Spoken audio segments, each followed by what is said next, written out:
I'm going to call it this one because this is just going to be not a great game to analyse, to be honest with you. That is super, super embarrassing from Man United, dropping points to, I mean, that's Wolves' third point of the season, which tells you everything you need to know. We all know the stats about them. We all know they're historically, quite literally, probably the worst team ever to play in the Premier League, and United at home have dropped points.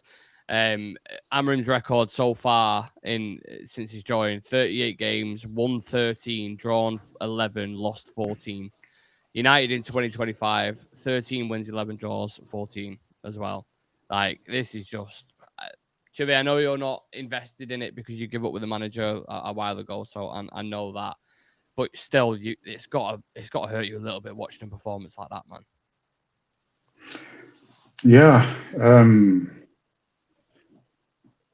Yeah, how can I even describe Where it? do you start in it? Like, where do you even start with that Where do game, you man? even start? Like Start to just chronologically if you can analyze at the that start of the game. So at the start of the game. when you So saw the so when formation come out and you saw the yep, team, yeah.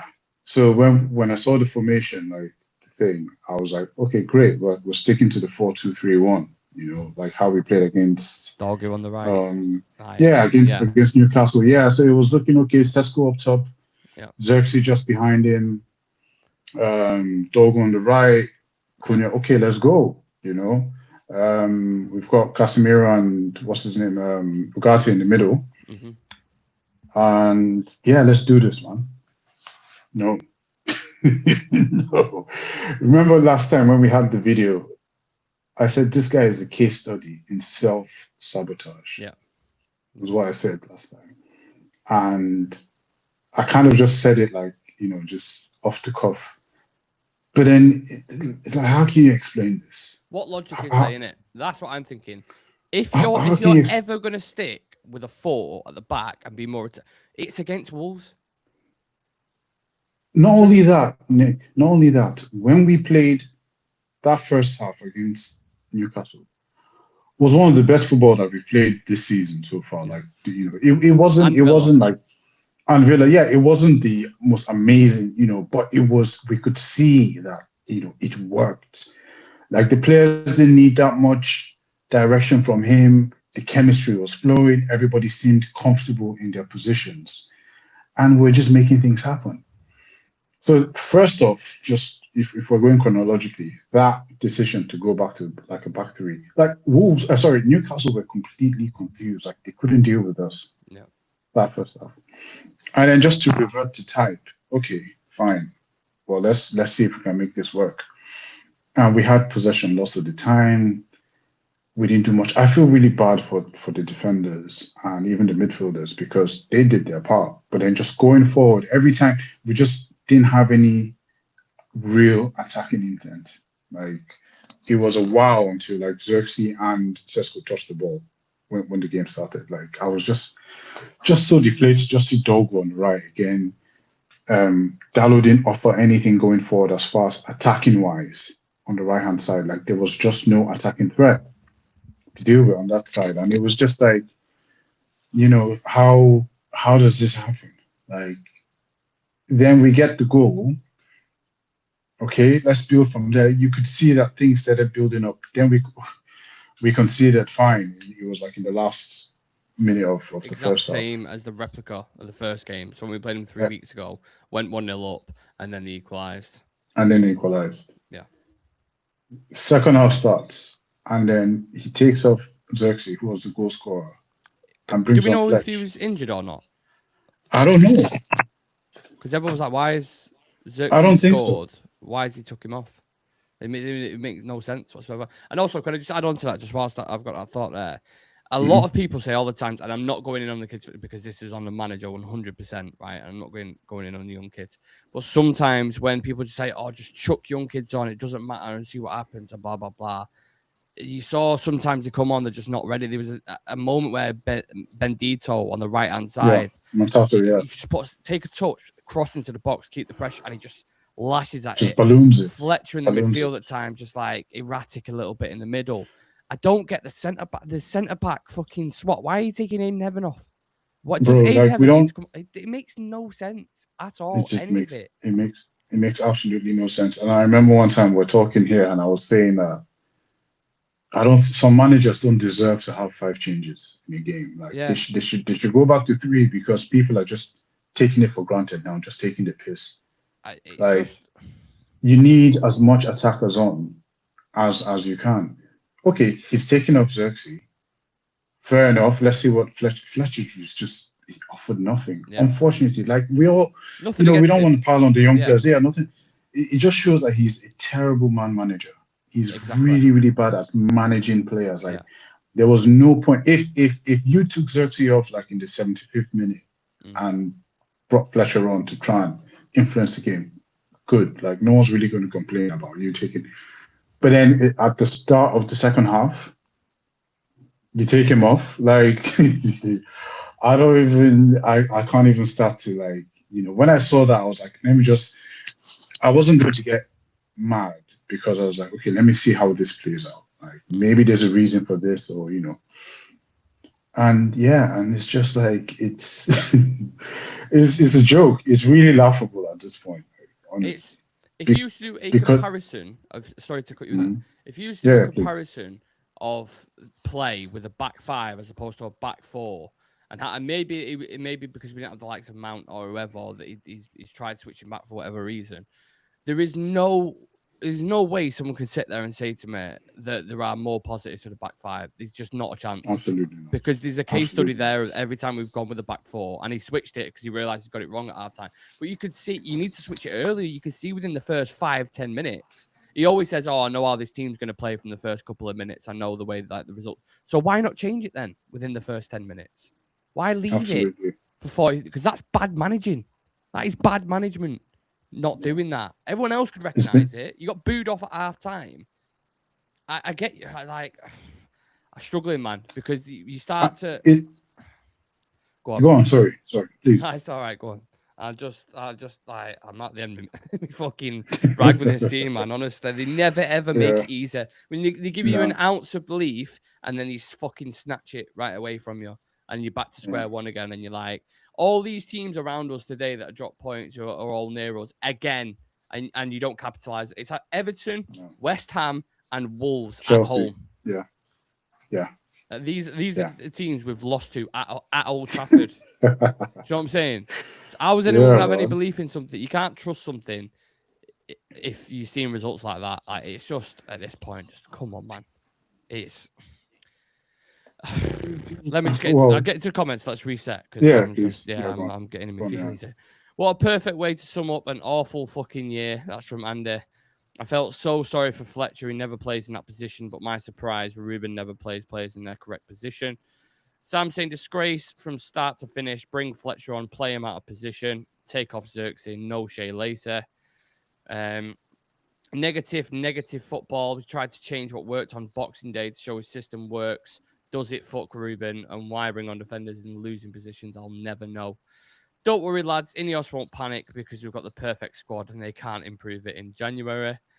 And Hannah Mia saying Amorim out now. Obviously, understandably, a lot of frustration. Do you know what? One of the biggest things for me as well, Civir, when I'm going throughout the team and when we go through like individuals and stuff, I actually agree with you. Like the back line, I felt a little bit sorry for the defenders, the 3 of them, because I think Shaw, Lissandro, and Heaven, I thought they did okay. Dallo was a bit a little bit annoyed. It looked like the old Dallo. I was a little bit annoyed with him. But then when you go into the midfield, for anyone who tells me, life after Bruno is going to be easier, you watch Ugarte on the ball today in important areas where you just need them simple passes, them simple through. He had way too many touches of the ball today. And I almost feel like Wolves just allowed him as well. Do you know what I mean? Like, you see a player, you think he's not really going to do anything. Because if it's Bruno, they touch tight and they get into him because they know he's a creative spark and he'll make something happen. When Ugarte gets on it, it's kind of like, don't worry about it, lads. It's not really going to do he's limited. That's the thing. So he does. So he did like the tackling and all that kind of stuff. Like he was there. He was there to scoop up like loose balls. I was really pleased with him in that role. But then just going forward, like there were a few times when he made a few ambitious passes, but he never went. It's like when you watch basketball. Keep it simple. it's like when you watch basketball, it's like Shaquille O'Neal, like he's great at rebounding, Yeah, slamming, and all that, but he's not a 3-point shooter. And yeah, you see Ugarte trying to like do like them through passes. It's just like, mate, just give it yeah. up, man. Just make the simple pass and then move forward. But then Mm. at the same time, like this whole thing for me, like it lies solely with the manager solely No, you're right. because yeah, it lies with him because there's really no excuse for this, like absolutely no excuse. And what just annoys me is that we might lose technical players like Kobe Minu Mm. to this manager. We might lose Minu for that, and then probably end up sacking the manager at the end. So then it's a lose lose. Like it's one of it's just it really at this point I'm like, even though I know I've disconnected, like, but it's just still so annoying to just see Mm. this thing happen and watch it unfold. And it always takes United fans like so I don't know why it takes us so long to realize like well no I won't It's put myself in because that if I'll speak, answer what you're yeah saying. It's because it's happened so many times, and I'm not saying this is right in doing it, but as fans, you kind of you want to believe in something, and you want to be like, it'll work out in the end. Just keep believing, just keep believing. But then when you see results like today in performances, it's just like you know, I know you It- depleted, but fucking and hell, that's fair you see enough Wolves team, you see their yeah starting 11. yeah absolutely rubbish. Like I get the believing part, but then what are you believing in? Like there has to be something for you to believe in. Do you Okay, understand what so I'm saying? Like yeah, I agree. but then So there's just this yeah go on. Aston Villa, for example, right? Aston Villa have been on 15 win game, like they've been smashing everyone, right? And we go to Villa Mhm, Park and played them off the park, basically. So that's like a performance isolated, obviously. But then you beat Brighton, who were a bogey team. You beat Crystal Palace, who were a bogey team. You win at Anfield. You beat Liverpool. Like those kind of things have got to count for something as a supporter. Do you know what I mean? mhm, So when I see yeah, stuff like that, okay, if they can replicate, if they can do that on a consistent basis, I'm all for it. But that's the issue. They yeah, don't do it on a consistent basis. And then this yeah. happens, and you're like, well, in actual fact, it's not really going anywhere, is it? Because It's not you're back because at square one.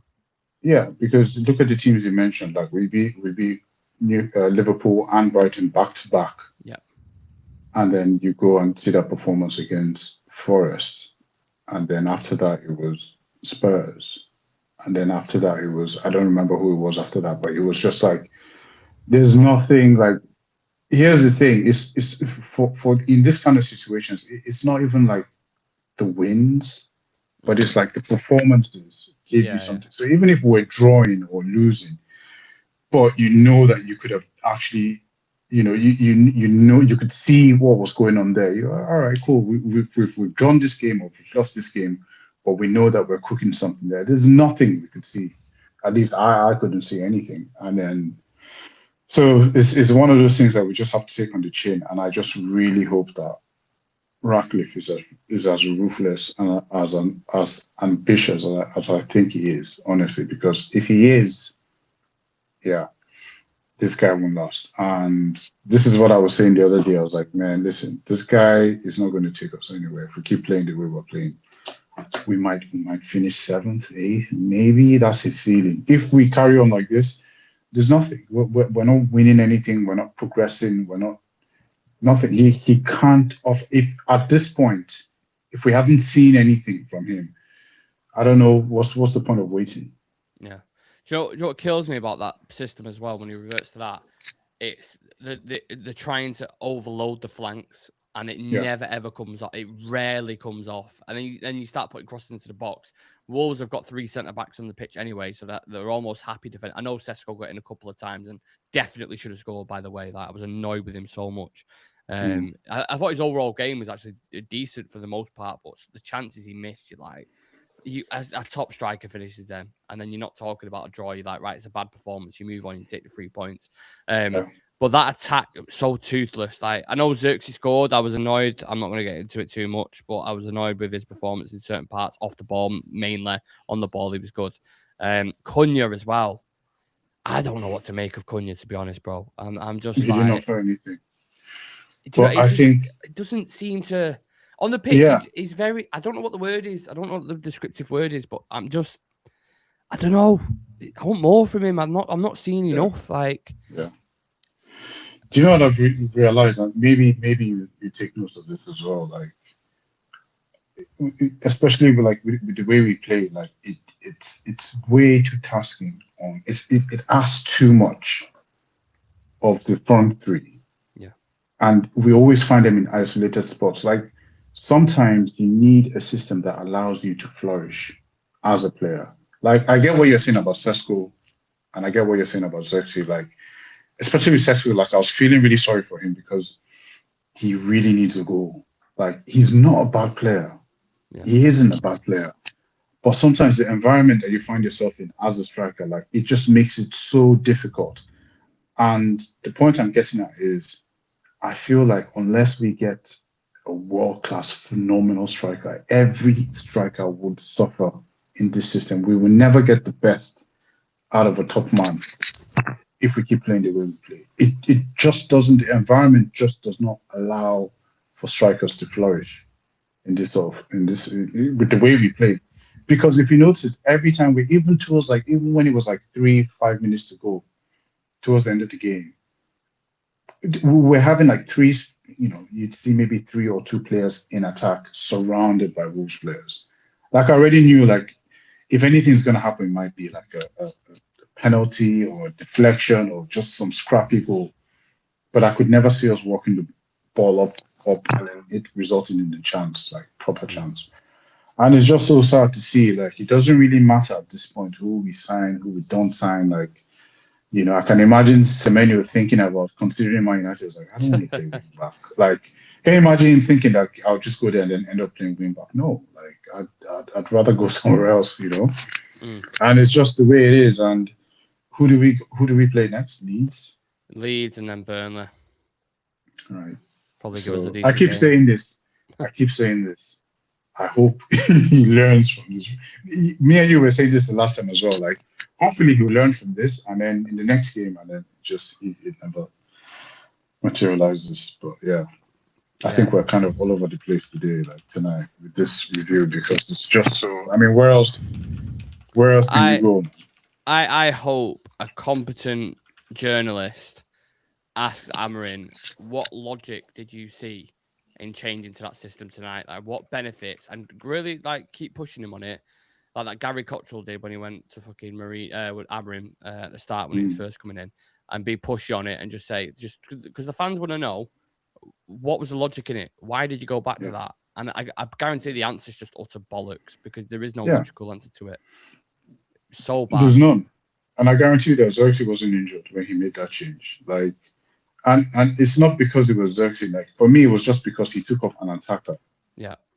And he's brought on someone else. Like we look at the bench. Like we have no depth at this point. Like there's no depth. So why are you doing that? Like why not wait and watch how the game plays out? Like his in-game management, his man management is just it stinks, and he deserves every bit of criticism he gets. Not abuse, but criticism. Like talk sport. They can say all the shit they want to say about him, man. And we can't this because it's indefensible. Yeah. I can't defend anything he's done. And I really just I can't wait, man. I just can't wait till he's gone. Really. I'm just counting on the days. Like I cannot wait for the end of the season. When he just finally goes, which packs up and goes, because I'm sick of it, man. Yeah, it's It's a slow death because I know that nothing is going to come out of this. oh god. I'll get into the comments section in a moment. I was just I'm gonna look at the quotes from the manager, which I'll get into in a minute, and I'll pop them on the screen. But let's have a look at the comments section. Hannah, sorry, I read that out. Kevin McVelly saying Happy New Year. Not very Happy New Year at all. Why did he revert back? Like, did he see all the praise he got for the back four? Went, nah, I'm not having that. Getting praise for a system, and I didn't want to do it. That is the typical stubbornness of a manager. Genuinely, that is something a manager would think. Oh, they all think my system isn't working. I'll show them against the shit team Wolves. And then, in actual fact, I would hand on heart say for the most part of that, the Wolves was the better team than us. Like, I was more worried about them scoring than I was convinced that we was going to genuinely. I feel like I don't know what the XG was, but I feel like they had better chances than we did. Sesko missed some massive ones, but apart from that, it was just like Jesus. That's a terrible result. Worst loss after the Europa League final, in my opinion. It's certainly up there. If I was a striker in the youth team, I'd tell Amorim I'm a centre back. You'll be making your debut within 2 weeks. That's a good one. That's sad. Yeah, that's spot on. I couldn't tell the difference in last season's Garnacho or this year Cunha. The attackers are improving. I would argue they're regressing. Sesko is a wasted of space. We should have gone for Watkins. Xerxes should have been subbed in 10 minutes. He was walking around like he couldn't give a fuck. Shame on you, Amorim. 1 step forward, 2 steps back. When was the step forward, Tim? Right, the Amorim, Jesus Christ. The manager has been speaking, and I'll get the quotes on there because a lot of people was fascinated to see what he was going to say. So let's have a look. Let's pop on the screen now for people. Let's get it live. And switch it there. We struggled throughout the match. We lacked creativity, but we knew it would be a different game against Newcastle. The energy was also different during the match. If you watched the game, we had chances, but the fluidity wasn't there. When he talks about energy and things like that, and maybe something's thrown in there about, squad and not having certain players, but everyone's dealing with the same fucking problem. Everyone's on the same schedule. Like, obviously, Wolves are not in Europe, but they played on the weekend, and then they're playing midweek the same as us. So it's never ever a valid excuse for me. Like, and with the quality of players that you've got as well, compared to Wolves, that's not an excuse for me at all. It's the cop out. It's a fucking cop out. Whenever managers do this, like, we play badly, and then when manager starts talking about intensity and desire and all that kind of stuff and energy, it's a cop out, man. You fucked up, own it. Like, just own it. Yeah. On Joshua Xerxes, just been speaking about that substitution as well, because everyone was absolutely fucking pickled with that substitution. Sorry, I'll pop the quotes on. He says, we were running around trying to get hold of the ball. We were struggling with their midfielders, and sometimes you can attack better with less strikers. We played with 3 strikers, and sometimes that's not the best thing to attack well. Make it make sense, people. Make it make sense. I don't get this guy. I really don't. He's baffling me, and he's not helping himself at all. In moments like that, sometimes he just shut up.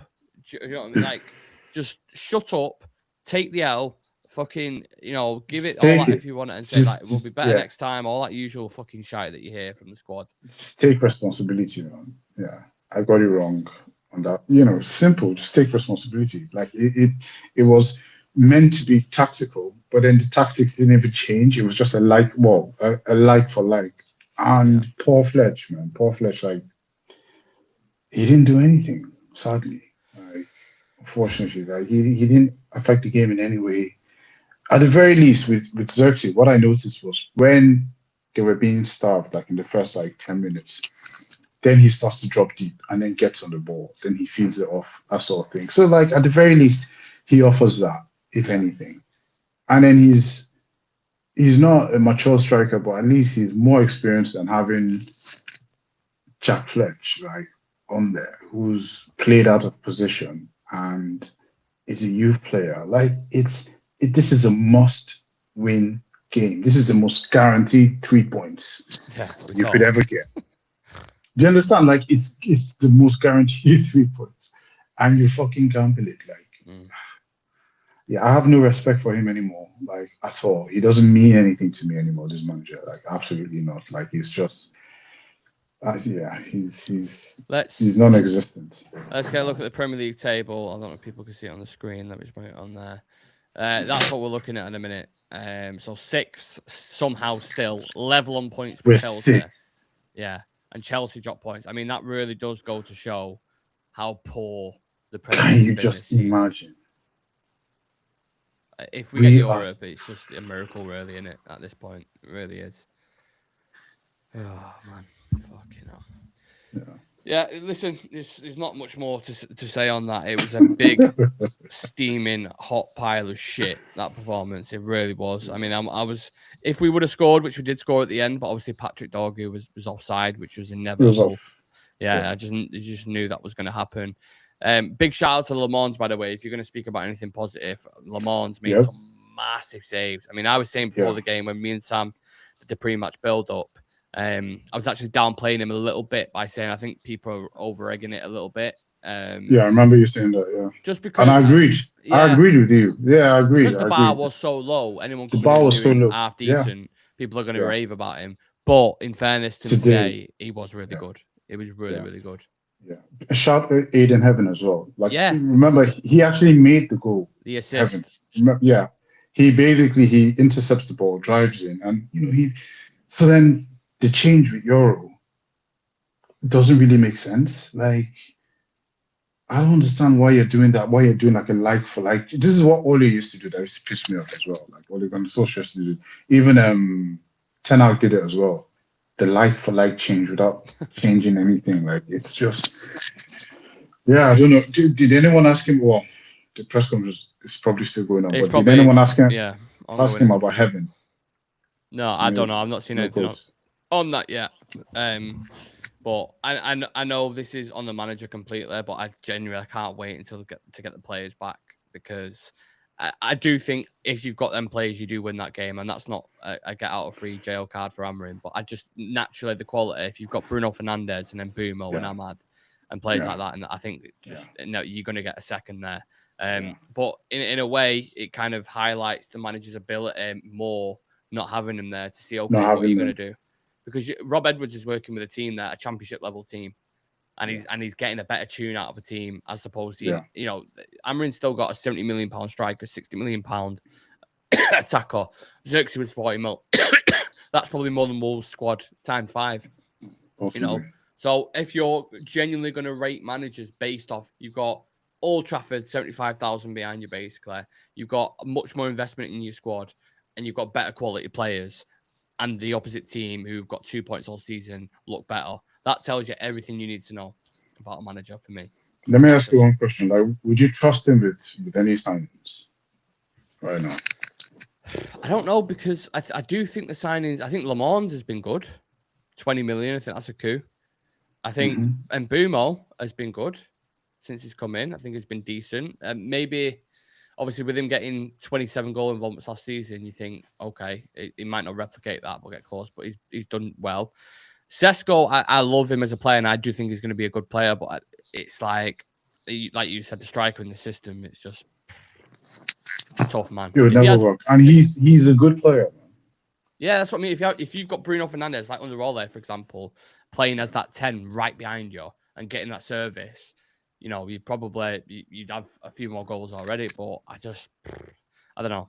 I'm lost with this manager system team, this whole thing. It's just you've had enough. A struggle. Last few comments and then we'll head off. Amorim leaving won't help with anything. Our sister club Nice and Lausanne are fighting relegation. Ownership has to change soon. I bet the players hated the formation changes. It's his fucking fault. We're playing one game a week. Yeah, it's a good point. Imagine if we wasn't, though. Imagine if we was in Europe at the minute. Oh, mate, we'd be struggling. John saying, I'm just on, and yes, it's shocking tonight, but we are currently 6th. We are above where most of us thought in August. Again, tonight is awful, but Happy New Year to all. 2026 will be better than 25. I appreciate the positivity in a time like this, but yeah, we're only 6 because of other teams around us.